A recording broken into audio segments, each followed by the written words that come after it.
Bismillahirrahmanirrahim. Assalamualaikum warahmatullahi wabarakatuh. Hamdan katsiran thayyiban mubarakan fi. Asyhadu an la ilaha illallah wahdahu la syarikalah wa asyhadu anna Muhammadan abduhu wa rasuluhu alladzi la nabiyya ba'da amma ba'd. Teman-teman sekalian, alhamdulillah senang sekali rasanya kita berjumpa kembali di channel ini.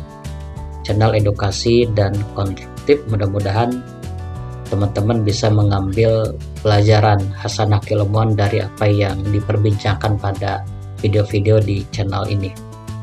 Kalau kemarin kita sudah membahas tentang keadilan Tuhan, begitu, perspektif ilmu kalam atau teologi Islam. Nah, kali ini kita akan melanjutkan pembahasan tentang perbuatan Tuhan, perspektif teologi Islam atau aliran-aliran teologi Islam. Saya mengambil referensi salah satunya dari bukunya Profesor Dr. Harun Nasution yang berjudul Teologi Islam. Silakan, mudah sekali buku itu didapat di baik online maupun offline begitu. Nah, teman-teman sekalian, berkaitan dengan perbuatan-perbuatan Tuhan ini dalam ilmu kalam setidaknya ada 5 diskursus, ada 5 pembicaraan, ada 5 bahasan atau 5 topik yang menjadi perbincangan di antara para mutakalimin begitu, di antara para teolog. Sejauh ini yang diperbincangkan dalam ilmu kalam itu setidaknya tidak lepas dari beberapa aliran atau beberapa kelompok ya, seperti yang sudah kita bahas, ada Mu'tazilah, ada Asy'ariyah, juga ada Maturidiyah. Nah, bagaimana mereka kemudian berpendapat tentang perbuatan-perbuatan Tuhan? Nah, ada 5 ternyata diskursus yang menjadi bahan obrolan atau kajian yang mereka intens di dalamnya. Yang pertama, kaitan dengan kewajiban Tuhan terhadap manusia, begitu. Yang kedua, kaitan dengan Tuhan mesti berbuat baik dan terbaik. Yang ketiga, kaitan dengan beban di luar kemampuan manusia. Yang keempat, kaitan dengan pengiriman rasul-rasul. Yang kelima, kaitan dengan janji dan ancaman. Ini setidaknya sebagian kecil sebetulnya yang dibahas dalam perbincangan atau diskursus ilmu kalam. Tetapi setidaknya 5 poin ini gandrung dibahas oleh aliran-aliran ilmu kalam dalam Islam. Yang pertama, kaitan dengan kewajiban Tuhan terhadap manusia. Nah, menurut Mu'tazilah dan Maturidiyah Samarkand, karena biasanya Maturidiyah itu kan terbagi 2 ya teman-teman, ada Maturidiyah Bukhara, ada Maturidiyah Samarkand seperti yang kita ketahui. Dan biasanya Maturidiyah Samarkand ini identik atau pemahamannya sama dengan Mu'tazilah. Sebagian besar lah bisa dikatakan sama dengan pemahaman Mu'tazilah. Nah, kaitan dengan kewajiban Tuhan, menurut Mu'tazilah juga Maturidiyah Samarkand bahwasanya katanya Tuhan memiliki kewajiban kepada manusia. Nah, bila disimpulkan, kewajiban tersebut yaitu kewajiban berbuat baik dan terbaik bagi manusia. Dalam hal ini mungkin bisa dikatakan misalnya kewajiban Tuhan dalam menepati janjinya, dalam memberikan rezeki, dalam mengirimkan rasul dan sebagainya. Yang pasti menurut Mu'tazilah dan Maturidiyah Samarkand bahwa Tuhan berkewajiban untuk melakukan yang terbaik kepada manusia. Begitu. Nah, sementara menurut Asy'ariyah dan Maturidiyah Bukhara dikatakan bahwa Tuhan itu tidak memiliki kewajiban apa-apa katanya kepada manusia. Tuhan itu berkehendak atas apa yang dilakukannya. Tidak punya kewajiban, tidak dituntut untuk melakukan sesuatu dan sebagainya. Karena Tuhan bisa melakukan apapun sekehendaknya, begitu. Seperti dikatakan oleh Imam Al-Ghazali bahwa perbuatan-perbuatan Tuhan kepada manusia itu tidak bersifat wajib, melainkan menurutnya bersifat jaiz begitu, sesuai dengan kehendaknya. Ini poin pertama.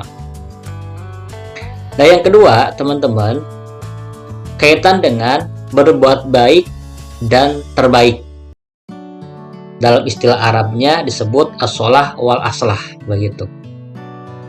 Menurut Mu'tazilah, bahwa Tuhan berkewajiban untuk berbuat baik, bahkan yang terbaik bagi manusia. Sementara menurut Asy'ariyah, Tuhan itu tidak punya kewajiban untuk berbuat baik dan terbaik untuk manusia. Tidak ada kewajiban apapun. Sementara dalam hal ini, khusus dalam hal ini, Maturidiyah baik Bokhoro maupun Samarkand itu sama dengan Asy'ariyah. Tuhan tidak punya kewajiban berbuat baik, bahkan yang terbaik untuk manusia, begitu. Nah, ini yang kedua. Yang ketiga, yang menjadi pembahasan adalah kaitan dengan beban di luar kemampuan manusia. Nah, ketiga kelompok ini cukup berbeda pandangan, bahkan cukup diametral, begitu. Seperti Mu'tazilah. Katanya, menurut Mu'tazilah, bahwasanya Tuhan itu tidak dapat memberikan beban di luar kemampuan manusia. Karena hal tersebut masuk dalam kategori tidak adil. Karena kan sebelumnya Mu'tazilah memiliki pandangan bahwa Tuhan itu harus berbuat baik, bahkan yang terbaik untuk manusia. Kalau misalkan Tuhan memberikan beban di luar kemampuan manusia, berarti Tuhan tidak adil, kata Mu'tazilah. Berarti Tuhan tidak memberikan yang baik, yang terbaik buat manusia, begitu. Sementara menurut Asy'ariyah, bahwasanya Tuhan itu sesuai kehendaknya dan kekuasaannya bebas memberikan beban kepada manusia, sekalipun beban itu mungkin tidak bisa dipikul oleh manusia. Karena dalam pandangan Asy'ariyah itu pada dasarnya perbuatan manusia itu perbuatan Tuhan, kan seperti yang kita sudah bahas di video sebelumnya.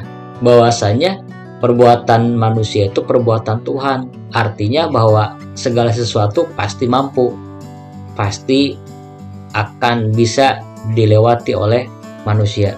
Artinya bahwa Tuhan bebas dengan sesuai kehendaknya memberikan beban kepada manusia pada dasarnya, karena pada dasarnya bahwa perbuatan manusia adalah perbuatan yang berasal dari Tuhan itu sendiri, begitu. Nah, sementara Maturidiyah ini pecah. Kalau Maturidiyah Bokhoro itu lebih dekat pemahamannya dengan Asy'ariyah, artinya Tuhan punya kehendak untuk memberikan beban apapun.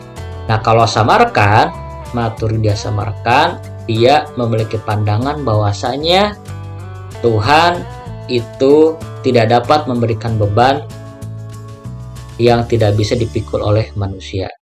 Nah, Maturidiyah Samarkand mengambil dalil dalam Al-Quran bahwasanya Tuhan itu tidak membebani manusia suatu beban yang tidak akan mampu dipikul oleh manusia, begitu.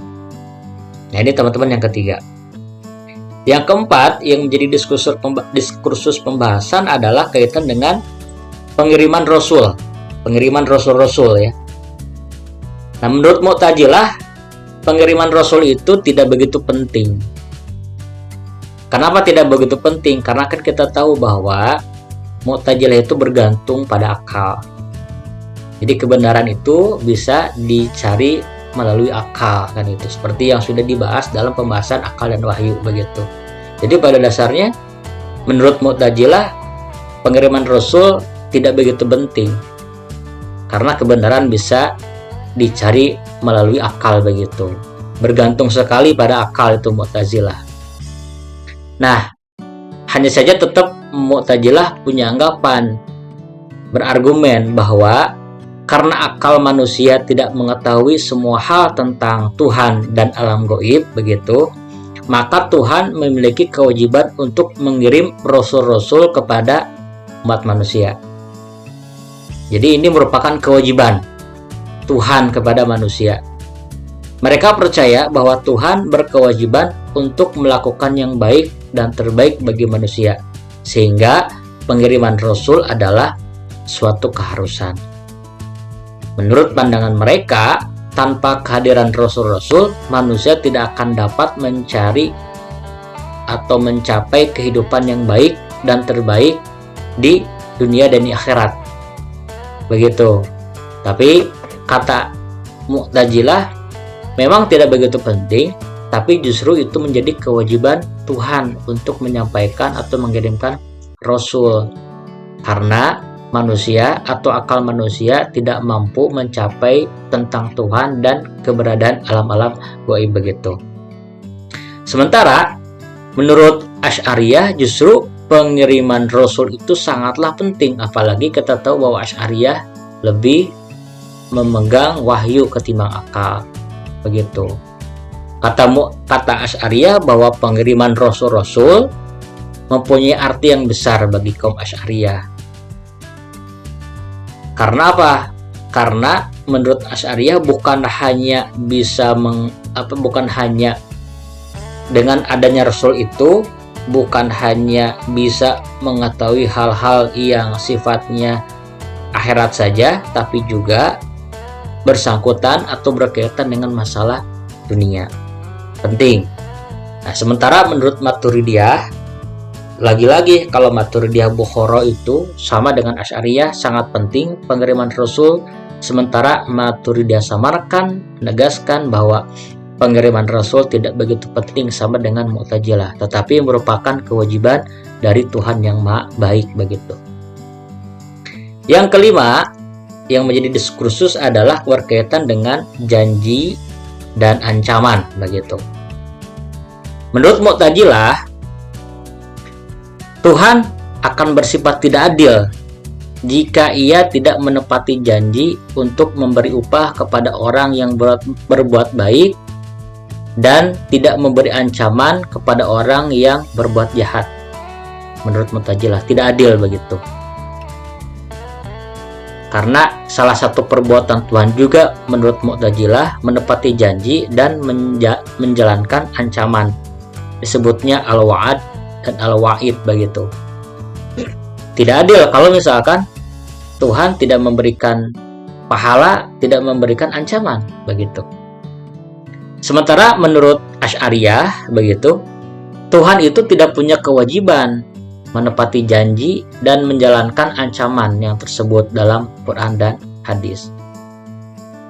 Jadi kalau Asy'ariyah sebaliknya dengan Mu'tazilah, lagi-lagi ya, kalau Asy'ariyah tidak meyakini bahwa Tuhan itu tidak wajib untuk menepati janji dan menyampaikan atau memberikan ancaman. Begitu. Kemudian sebetulnya Asy'ariyah nanti akan memiliki tantangan dengan ayat Al-Quran yang mengatakan bahwa orang baik akan masuk surga dan orang jahat akan masuk neraka. Begitu. Pasti akan bertentangan dengan ayat Al-Quran itu. Kan Asy'ariyah itu memegang kepada wahyu, sementara dalam wahyu, dalam Al-Quran ada keterangan bahwa orang baik itu akan masuk surga, orang jahat akan masuk neraka. Nah, untuk memahaminya, mereka mengatakan bahwa ayat tersebut tidak berlaku untuk semua orang, tetapi hanya untuk beberapa orang. Misalnya, jika ada ayat yang mengatakan bahwa barang siapa menelan harta yatim piatu dengan cara tidak adil, maka ia sebenarnya menelan api masuk ke dalam perutnya. Nah, mereka mengatakan bahwa hanya beberapa orang yang melakukan hal tersebut yang akan dihukum. Orang lainnya bisa tidak dihukum karena Tuhan memiliki kekuasaan dan kehendak yang mutlak. Nah, alhasil dengan argumen tersebut mereka menjelaskan mengapa Tuhan tidak selalu menjalankan ancamannya kepada semua orang, karena ada atau karena punya kehendak untuk memberikan ancaman atau memberikan pahala. Begitu menurut Asy'ariyah. Menurut Maturidiyah Bukhara, nah kalau Maturidiyah Bukhara dalam hal ini tidak sepenuhnya sepaham dengan Asy'ari. Biasanya kan kalau Maturidiyah Bukhara sepaham dengan Asy'ariyah. Nah, dalam hal ini Maturidiyah Bukhara tidak sepenuhnya sepaham. Menurut Maturidiyah Bukhara, Tuhan itu tidak akan pernah melanggar janjinya untuk memberi upah kepada orang yang berbuat baik. Namun sebaliknya, Tuhan mungkin membatalkan ancamannya untuk memberi hukum kepada orang yang berbuat jahat.